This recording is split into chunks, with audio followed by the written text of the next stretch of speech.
उत्तर प्रदेश में ललितपुर जिले के मड़ावरा के पास स्थित 1630 वर्षों से भी अधिक प्राचीन श्री शांतिनाथ दिगंबर जैन अतिशय क्षेत्र कारिटोरन में गणाचार्य श्री विराग सागर जी महाराज, चर्या शिरोमणि आध्यात्म योगी आचार्य श्री विशुद्ध सागर जी महाराज के मंगल आशीर्वाद और मुनि श्री समत्व सागर जी महाराज, मुनि श्री शील सागर जी महाराज, मुनि श्री सौम्य सागर जी महाराज, मुनि श्री जयेंद्र सागर जी महाराज एवं मुनि श्री श्रुतेश सागर जी महाराज, मुनि श्री सुश्रुत सागर जी महाराज के पावन सानिध्य में उत्तर प्रदेश के मुख्यमंत्री श्री केशव प्रसाद मौर्य का पंचकल्याणक प्रतिष्ठा महोत्सव एवं पुरातात्विक संग्रहालय उद्घाटन समारोह में दिया गया संबोधन सुनिएगा।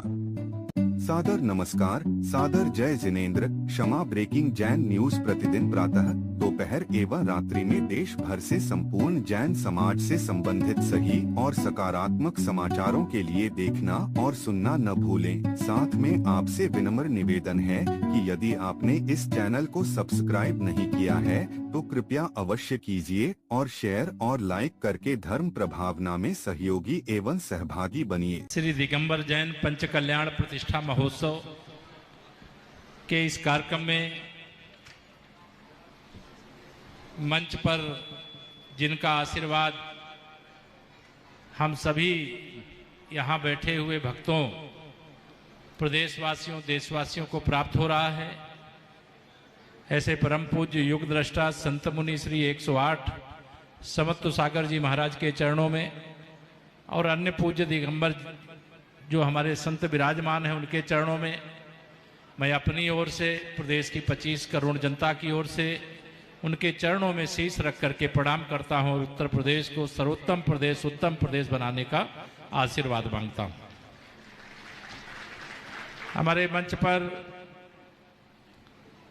हमारे प्रदेश सरकार में जो मंत्री परिषद में हमारे साथी हैं, आपके इसी क्षेत्र से विधायक हैं श्री मनोहर लाल पंत जी, भारतीय जनता पार्टी के जो हमारे इस जनपद ललितपुर के सम्मानित अध्यक्ष हैं श्री हरीश चंद्र रावत जी, उत्तर प्रदेश उपभोक्ता सहकारी संघ के सभापति और जब झांसी के पूर्व जिला अध्यक्ष श्री जमुना कुशवाहा जी, हमारे जिला पंचायत के अध्यक्ष माननीय कैलाश निरंजन जी, नगर पालिका ललितपुर की अध्यक्ष सोनाली जैन जी, और यह जो जैन महोत्सव है इस महोत्सव के अध्यक्ष श्री मुन्नालाल जैन जी, महरौनी से ही श्री आनंद राय जी एडवोकेट, जिला पंचायत के सम्मानित सदस्य श्री मनोज कुशवाहा जी, पूर्व विधायक श्रीमान देवेंद्र सिंह जी, और मंच पर बहुत सारे लोग हैं। मैं सबका नाम लूंगा तो थोड़ा देर लगेगी। यह सच है कि जब किसी सत्संग के कार्यक्रम में जाना चाहिए तब समय का बंधन नहीं होना चाहिए, पूज्य संतों का आशीर्वचन लेना चाहिए, उनके द्वारा जो बताया जाए उसको सुनना चाहिए और जितना संभव है उसे जीवन में पालन भी करना चाहिए, ऐसा मैं मानता हूं। लेकिन सरकार की जिम्मेदारी के कारण कुछ कार्यक्रम ऐसे होते हैं जिन कार्यक्रमों को भी करना आवश्यक होता है।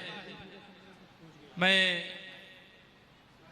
अपने आप को सौभाग्यशाली समझता हूं कि जहां पर श्री दिगंबर जैन पंच कल्याण प्रतिष्ठा महोत्सव हो रहा हो वहां पर मुझे आने का सौभाग्य मिला है।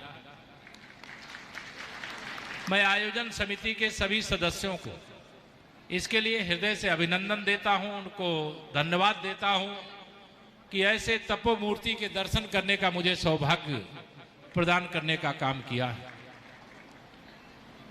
मैं बहुत छोटी आयु से पढ़ता रहा हूं। जो मौर्य साम्राज्य के संस्थापक चक्रवर्ती सम्राट चंद्रगुप्त मौर्य जी थे, उन्होंने अखंड भारत के निर्माण के बाद जीवन के अपने अंतिम समय में जैन धर्म की शिक्षा लेते हुए और जैन मुनियों की शरण में जाकर के जो शरीर त्याग की विधा होती है, संरेखण उपवास, वो करके उन्होंने शरीर का त्याग किया था, शरीर को शांत किया था और मोक्ष की प्राप्ति की थी। मेरे लिए सौभाग्य की बात यह भी है कि उनके पुत्र जो चक्रवर्ती सम्राट बिंदुसार थे, उन्होंने हिंदू वैदिक संस्कृति के अनुसार अपने राज्य का संचालन किया और बहुत भारत के विकास में, भारत के विस्तार में उन्होंने बहुत बड़ा योगदान दिया। उसके बाद मौर्य साम्राज्य के संस्थापक सम्राट चंद्रगुप्त मौर्य के पोते कह लीजिए और सम्राट बिंदुसार जी के पुत्र, जिन्हें सम्राट अशोक के नाम से जाना जाता है, जिनके अशोक स्तंभ को हम संसद भवन के शिखर पर देखते हैं, उन्होंने अंतिम समय में बौद्ध धर्म की दीक्षा, कलिंग युद्ध के बाद बौद्ध धर्म की दीक्षा लिया और पूरे विश्व के अंदर भारत का डंका बजाने का काम किया। तो आज मैं इस मंच से यही कह सकता हूं कि अगर हमारे पूर्वज चक्रवर्ती सम्राट चंद्रगुप्त मौर्य भगवान जैन मुनियों के शरण में जाकर के उनसे दीक्षा ली, सम्राट बिंदुसार जी ने वैदिक रीति से अपने शासन का संचालन किया और सम्राट अशोक जी ने बौद्ध धर्म की दीक्षा लेकर के उन्होंने संसार के अंदर शांति का संदेश, समरसता का संदेश, एकता का संदेश, करुणा का संदेश दिया। तो मेरे लिए तो गर्व की बात है कि मैं उनका वंशज हूं। तो मैं जैन धर्म, हिंदू धर्म और बौद्ध धर्म की त्रिवेणी के रूप में आज यहां पर आकर के अपने को गौरवान्वित महसूस कर रहा हूं। जैन परंपरा एक अलग प्रकार की ऐसी संस्कृति है, ऐसा संदेश है जिसके वर्णन के लिए 2-4 मिनट नहीं लगेगा, घंटों लगेगा। अभी परम पूज्य महाराज जी ने मंच से लिच्छवी राज्य की बात कही। भारत में लोकतंत्र भगवान महावीर स्वामी जी के समय से, वही लोकतंत्र आज फल फूल रहा है। और उत्तर प्रदेश की जिस अयोध्या धाम की बात की भगवान, यानी जैन तीर्थंकरों में से 24 तीर्थंकर हमारे उत्तर प्रदेश के अंदर ही उन्होंने जन्म लेने का काम किया। आपके त्याग, तपस्या, पूरे परंपरा का वर्णन करना शायद मेरे बस में नहीं है, लेकिन यह मैं जरूर आपके श्री चरणों में निवेदन करते हुए कहना चाहता हूं, आप जिस प्रकार से त्याग करते हैं, जिस प्रकार से तप करते हैं,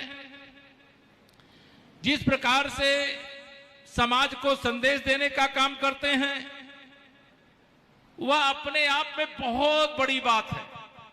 मैं बहुत सारे पूज्य दिगंबर जैन जो हमारे संत होते हैं, उनके अनेक आयोजनों में मुझे जाने का सौभाग्य मिला है। मैं कुछ दिन पहले झांसी में भी कार्यक्रम हुआ था, तो उसमें भी गया था। आज एक बात मैं भगवान और आपके सामने कहना चाहूंगा।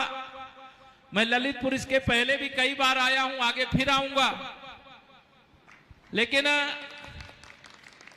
मैं पिछले दिनों आया था। ये जैनियों का बहुत बड़ा तीर्थ स्थान है। मैं हेलीकॉप्टर से ही ऊपर से देखा था, और उस स्थान है देवगढ़, देवताओं का गढ़ कहिए, देखा था। तो मेरे मन में था कि एक बार मुझे वहां जाना है। मैं ये अपना सौभाग्य भी मानता हूं कि मैं आज जो कार्यक्रम में आया हूं, मेरे मन में यही था कि मैं देवगढ़ जा रहा हूं। लेकिन यह जरूर विशेष सौभाग्य की बात है कि आपका आशीर्वाद भी मुझे मिला, लेकिन अभी देवगढ़ नहीं जा पाया हूं, इसलिए जाने के लिए दोबारा फिर आऊंगा।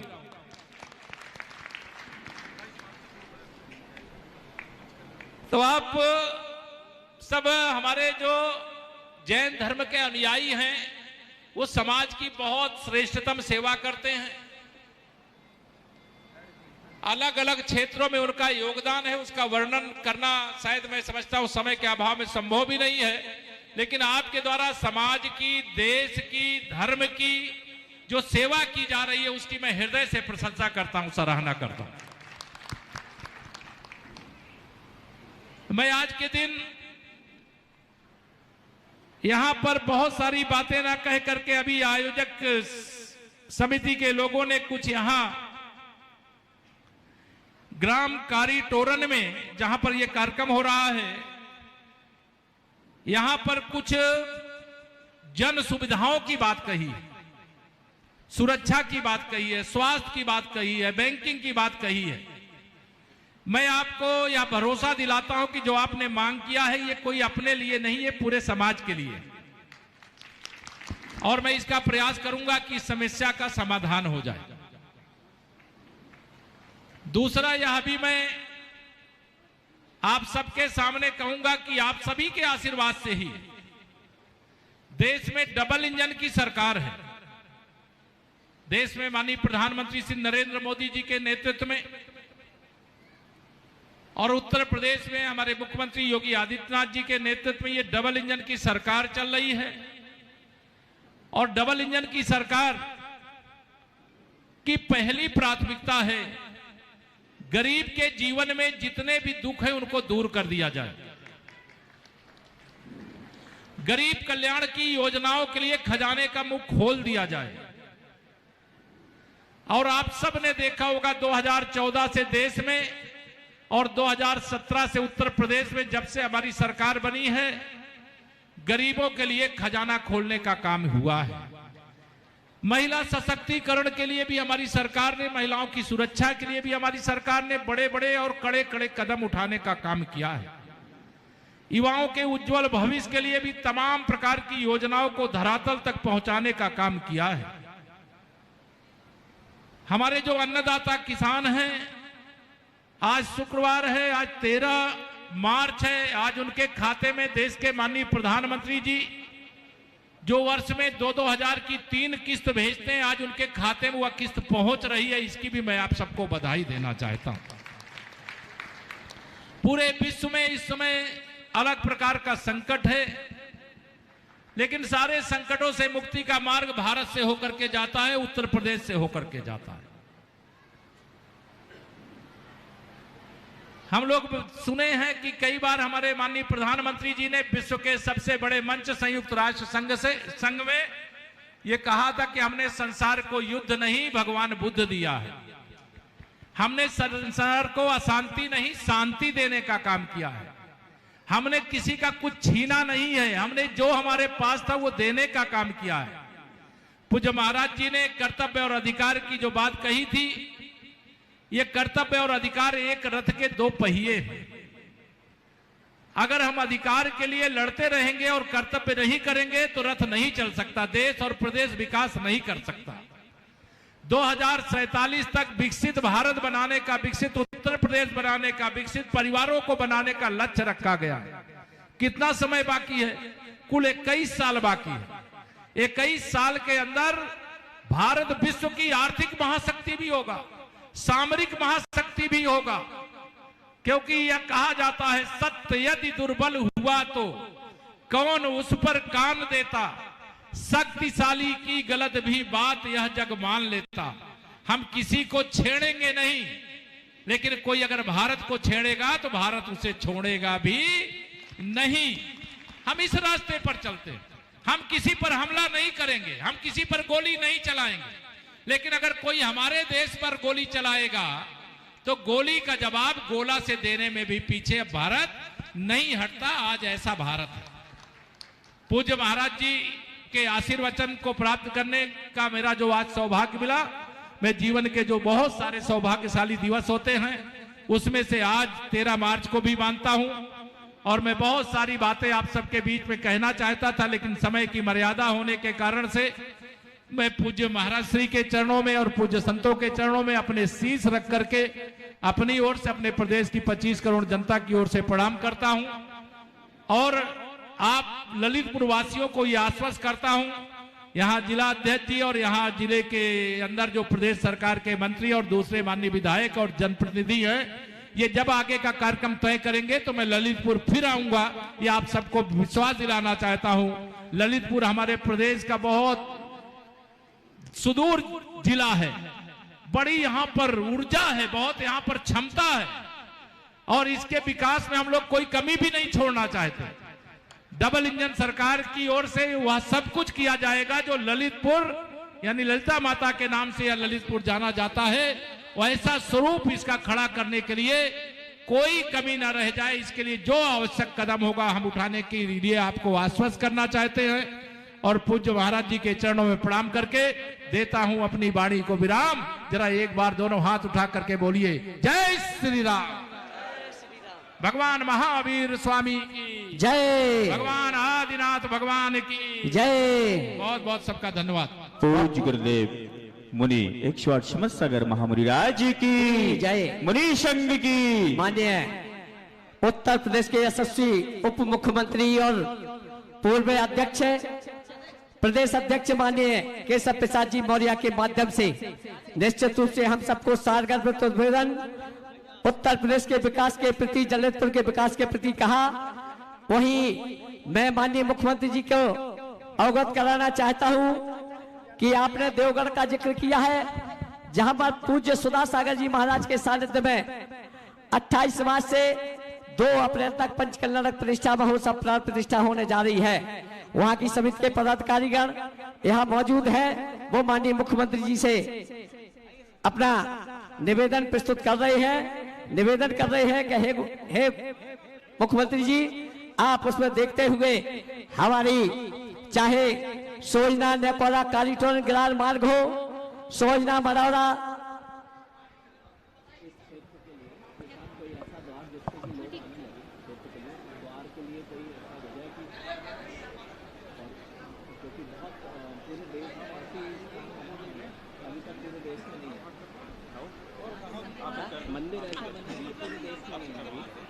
हाँ, मैं आमंत्रित कर रहा हूं आभार व्यक्त करने के लिए नगर पालिका परिषद की चेयरमैन अध्यक्ष श्रीमती सोनाली जैन ललितपुर आए और पंचकल्याणक महोत्सव समिति के अध्यक्ष भी है, वो आए आभार व्यक्त करें। श्रीमती सोनाली जैन ललितपुर। पंच परमेष्ठी भगवान की जय, द्वादशांग जिनवाणी माँ की जय। सर्वप्रथम मैं कालीटोरन की पावन धरा पर उपस्थित इस भव्य पंचकल्याणक महोत्सव में विराजमान मुनि श्री समर्थ सागर महाराज जी और सत्संग मुनि जियों के चरण में बारंबार नमोस्तु अर्पित करती हूँ। मंचासीन उपस्थित हमारे बुंदेलखंड की धरा पर आए हुए यशस्वी उत्तर प्रदेश सरकार के माननीय उप मुख्यमंत्री जी केशव प्रसाद मौर्य जी का भी स्वागत अभिनंदन वंदन करती हूँ। हमारे ललितपुर के राज्य मंत्री श्रीमान मनोहर लाल मंत्री जी का भी हृदय से स्वागत वंदन और आभार करती हूँ। हमारे भारतीय जनता पार्टी के जिला अध्यक्ष कर्मठ नेता माननीय हरिश्चंद्र रावत जी का भी मैं स्वागत वंदन अभिनंदन करती हूँ और इस मंच पर उपस्थित समस्त अधिकारियों को, समस्त पदाधिकारियों का भी मैं तहे दिल से धन्यवाद एवं आभार व्यक्त करती हूँ कि आप इस कीमती समय में आए और हमें अपना आशीर्वाद प्रदान किया। इन्हीं भावों के साथ सभी के लिए जय हिंद, जय हिंद, जय। माननीय मंत्री जी गुरुदेव का पाद प्रक्षालन 1 मिनट का एक पाद प्रक्षालन गुरुदेव का आपके कार्यक्रमों से निश्चित रूप से बहुत ही मांगलिक ऐसे चरण असीम चरणाभिनंदन असीम माननीय आशीर्वाद मुख्यमंत्री दोनों हमारे माननीय केशव प्रसाद जी मौर्य और माननीय राज्य मंत्री से मनोहर लाल जी पंत कृपया पहुंचे और गुरुदेव का पाद प्रक्षालन सोनाली आप भी पहुंचा। सोनाली जी निश्चित रूप चेयरमैन, ये धन्य करने वाली मांगलिक क्रिया है और इससे हम मानव पर्याय में ऐसे अवसर पर ऐसे कार्य करने से अपने कि मेरे भाग जग गए, ऐसे छुए चरण कि मेरे भाग जग गए। कर दो मन पावन, कर दो मन पावन कि मेरे भाग जग गए। बड़ी पुण्यात्मा यहाँ पर पधारी हैं। सागर आदरणीय जमुना प्रसाद जी भी झांसी पूर्व जिला अध्यक्ष राज्य मंत्री जी इस प्रकार वो से भी आए और पाद प्रक्षालन में सम्मिलित हों। उप मुख्यमंत्री माननीय केशव प्रसाद जी मौर्य के माध्यम से माननीय पूज्य गुरुदेव का पाद प्रक्षालन करने के उपरांत हम सीधे सुप्रहार के लिए ले जाएंगे हमारी समिति के पदाधिकारीगण। मैं एक समस्त भारतीय जनता पार्टी के जिला पदाधिकारी एक मोबाइल मंडल पदाधिकारियों से एक मोबाइल हार्दिक अभिनंदन वंदन स्वागत करता हूँ। साथ ही जिला प्रशासन जिसमें माननीय जिलाधिकारी महोदय, माननीय पुलिस अधीक्षक महोदय, माननीय अपर जिलाधिकारी महोदय, अपर एसपी महोदय एवं माननीय हमारे दोनों एसडीएम पुलिस प्रशासन निश्चित Kshama breaking Jain news YouTube channel पर विज्ञापन देकर धर्म प्रभावना में बने सहभागी। विज्ञापन देने हेतु संपर्क कीजिए मोबाइल नंबर 9026900740 एवं समाचार एवं वीडियो भेजने हेतु WhatsApp number 9335236222। Kshama breaking Jain news YouTube channel देखने के लिए आपको बहुत बहुत धन्यवाद। सादर प्रणाम, सादर जय जिनेन्द्र।